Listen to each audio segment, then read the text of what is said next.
Election అఫిడవిట్లతోటి ఇలా election commission ను పక్కదారి పట్టించి ప్రజల్ని వంచి మోసం చేసి గెలిచినటువంటి బీఆర్ఎస్ పార్టీ చెందినటువంటి భారత రాష్ట్ర సమితి పార్టీ చెందినటువంటి మేడ్చల్ ఎమ్మెల్యే అయినటువంటి మల్లారెడ్డి, చామకూర మల్లారెడ్డి, అదేవిధంగా మల్కాజ్గిరి ఎమ్మెల్యే అయినటువంటి అతని అల్లుడు రాజశేఖర్ రెడ్డి, మరి రాజశేఖర్ రెడ్డి ఇద్దరు కూడా వాళ్ళ అఫిడవిట్లలో మొత్తంగా ఒక తప్పుడు అఫిడవిట్ ని వాళ్ళు సమర్పించడం జరిగింది.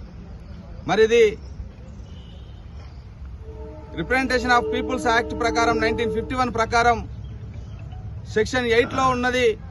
తప్పుడు అఫిడవిట్ సమర్పించిన, అదేవిధంగా వాళ్ళ సమాచారాన్ని గోప్యతను దాచిపెట్టినా కూడా వాళ్ళ పైన ప్రజాప్రాతినిధ్య చట్ట ప్రకారం వాళ్ళు శిక్షకు అర్హులు అని వాళ్ళ సభ్యత్వాన్ని కూడా రద్దు చేసే అధికారం ఉంది అని కూడా ఆ చట్టంలో చెప్తా ఉంది. కాబట్టి మరి మేడ్చల్ ఎమ్మెల్యే అయినటువంటి మల్లారెడ్డి, మల్కాజ్గిరి ఎమ్మెల్యే అయినటువంటి మరి రాజశేఖర్ రెడ్డి ఇద్దరు కూడా ఇలా ఎలక్షన్ అఫిడవిట్ లో ఒక తప్పుడు అఫిడవిట్ లో సుమారు మల్లారెడ్డి 21 ఎకరాలని మీకు అఫిడవిట్ లో మీకు చెప్పడం జరుగుతుంది.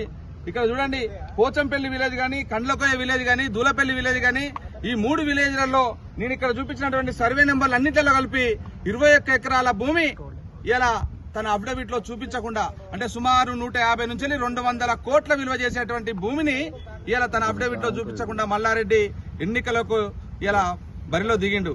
అనే బీఆర్ఎస్ నుంచి ఎమ్మెల్యే గెలిచిండు. కాబట్టి ఇతడు చట్టరీత్యా శిక్షార్హుడు.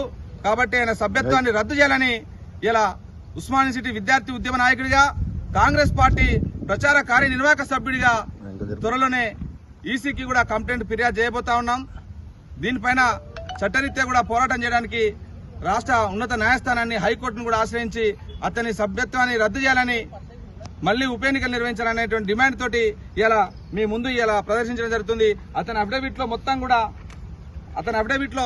దీన్ని గోప్యతగా, అంటే అగ్రికల్చర్ ల్యాండ్ గా చూంచలేదు, నాన్ అగ్రికల్చర్ ల్యాండ్ గా చూంచలేదు, కమర్షియల్ ల్యాండ్ గా చూంచలేదు.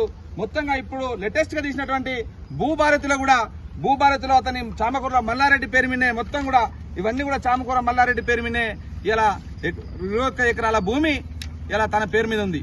మరి ఈ రకంగా ఎలక్షన్ కమిషన్ పక్కదోర పట్టించినటువంటి మల్లారెడ్డి పైన చర్యలు తీసుకోవాలని త్వరలోనే ఇప్పుడు ఈ 2-3 రోజులలో ఎలక్షన్ కమిషన్ టైం తీసుకొని కూడా కలవడం జరుగుతుంది.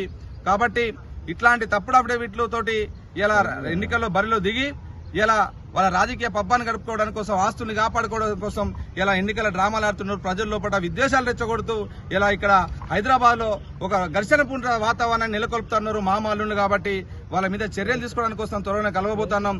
ఇలా మల్లారెడ్డి అతని అవినీతి చిట్టా అంతా కూడా 1.5 సంవత్సరాల కాలంగా మొత్తం తీయడం జరిగింది. జేఎన్టీయూ అతను అక్రమంగా ప్రజల రక్త మాంసాలను పీల్చి సంపాదించినటువంటి 1000 కోట్ల భూములు, ఇలా ఎకరాలు అన్ని కూడా అతని అఫిడవిట్ మొత్తం కూడా వాటిని అన్నిటిని కూడా ఆర్టీఐ ద్వారా సేకరించడం జరిగింది. ఇప్పటికీ జేఎన్టీయూ రిజిస్ట్రార్ గానీ, అదేవిధంగా హైయర్ ఎడ్యుకేషన్ కౌన్సిల్ చైర్మన్ గానీ పలుసార్లు ఫిర్యాదు చేసినా కూడా వాళ్ళు స్పందించకపోవడంతో టెక్నికల్ ఎడ్యుకేషన్ కమిషన్ అనేటువంటి దేవసేన మేడం గారిని కూడా కలవడం జరిగింది. మొత్తం పూర్తి సాక్ష్యాధారాలతో సహా మేడం గారికి అప్పచెప్పడం జరిగింది. దానిపైన కూడా విచారణ మొదలైంది. ఇంకో కుంభకోణం కూడా మల్లారెడ్డి మామాళ్ళు ఇద్దరు కలిసి చేసినటువంటి కుంభకోణం ఉంది. సాక్ష్యాధారాలు మొత్తం కూడా ఆర్టీఐ ద్వారా రావడం జరిగింది. ఇంకో కొంత సమాచారం వచ్చేది. ఆ కుంభకోణాన్ని కూడా త్వరలో మీడియా ముందు ప్రవేశపెడతా. ఈ రకంగా ఇలా 1000 కోట్ల ఆస్తులు ప్రజల్ని దోసుకొని వంచి మోసం చేసి ఇలా ఎన్నికల బరిలో నిలిచి ప్రజలను మోసపూరిత మాటలతోటి ఇలా తప్పుడు అఫిడవిట్లతోటి గెలిచినటువంటి మల్లారెడ్డి, అదేవిధంగా మరి రాజశేఖర్ రెడ్డిల ఎమ్మెల్యే అభ్యర్థిత్వాన్ని రద్దు చేయాలని అక్కడ మేము ఎలక్షన్ కమిషన్ కోరడం జరుగుతుంది.